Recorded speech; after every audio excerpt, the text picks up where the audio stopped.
Good afternoon, everybody. It is Thursday, the 5th of March. It is about 4:45 p.m. is the time we're recording this.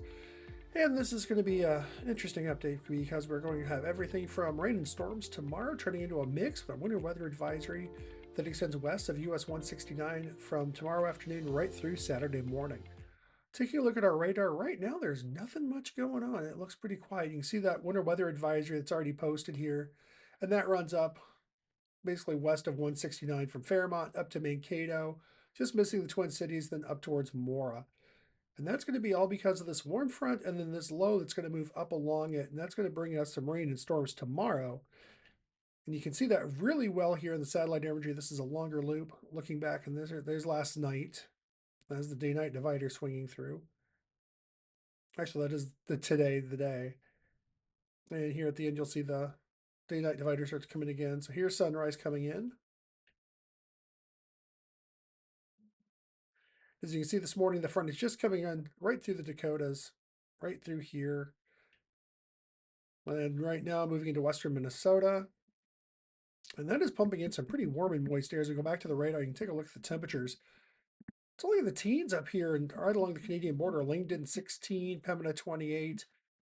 Jump across that front, Fargo 43. It's 52 in Ellensdale, 72 in Pierre, 68 down here in Winter. So quite a bit of warm air down here that will make it up and eventually into our area. Unfortunately, it does not look like the near 70 that we were forecasting is going to be what happens. But that's also what happens in this time of year when you get a dependable weather change that happens. So right now, this is where our warm front and our frontal system sits. It's kind of a higgledy-piggledy mess through the upper Midwest. Little low pressure disturbances that come waving along it and distort the front. You see the first one now coming over the tri-state region, Minnesota, North and South Dakota. Another one back over towards Buffalo, South Dakota. Another one back down towards between Casper and Cheyenne, Wyoming. Another one out here around Grand Junction, and yet another back here towards Phoenix.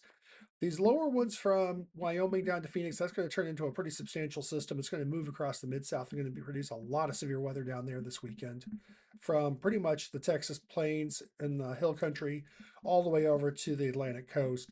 For us, what it's going to do is it's going to bring us some pretty lousy weather. Here's our primary warm front that just does not make it up here. There's our weaker stationary front that's keeping the cooler air from what we've got. This is below this warm front here running through Nebraska, northern Missouri, and central Illinois and Indiana. That is below that's where the 70s and the 80-degree temperatures are. And we are not going to see those, unfortunately, like it looked like we were going to. However, what we are going to see is a pretty substantial amount of rain, anywhere from a half an inch to an inch of rain expected here across southern Minnesota. St. Cloud and central Minnesota may see up to a half an inch. And once you get north of about the US 12 corridor, pretty much it starts to die off pretty quick. Most of northeastern Minnesota will not see any precipitation in the next 7 days, or the next 3 days, I should say, the next 3 days. But there's that severe weather and the heavy rains that are going to be coming in through the Midwest. And unfortunately, this is not an area that is really working out well because these areas keep getting the same rain over and over again. So let's take a look at our forecast here in the Twin Cities. For tonight, what you see is what you get. Cloudy skies, temperatures only getting down to about 40 degrees. Tomorrow, 60% chance of rain, possible thunderstorms in the afternoon. I don't know if we'll actually see any. More likely down towards Red Wing and Albert Lee in areas south and east.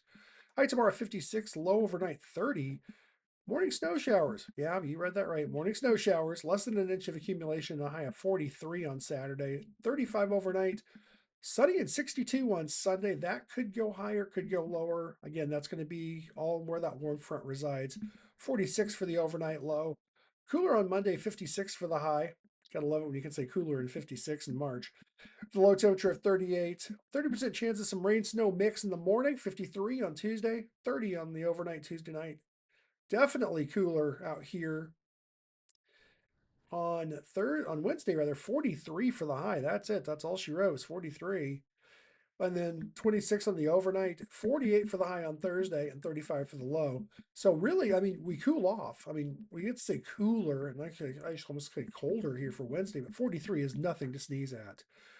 Now let's turn to St. Cloud, and this is where things get a lot more complicated because we've got that 70% chance of rain tomorrow for St. Cloud. They will likely not see any thunderstorms. However, they will see ice and snow kick in overnight.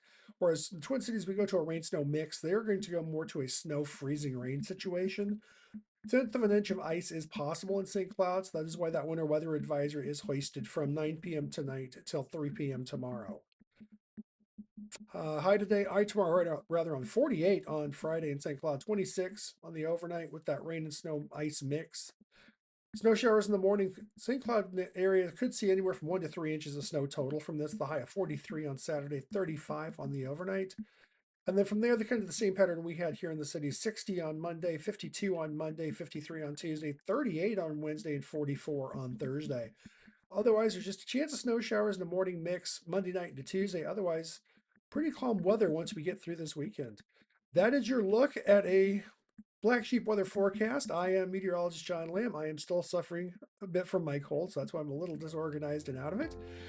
But we will be here tomorrow. If there are any storms, we might do a second update. Hard to say. But for now, I am meteorologist John J.T. Lamb. Thank you for watching. If you like what you see here on Black Sheep Weather, smash that like button. Share it with your friends. Make sure that you follow us on our socials. They're right here on the screen. You can see our Facebook, Blue Sky, Tumblr, and of course our YouTube. Thank you for watching and have a great day.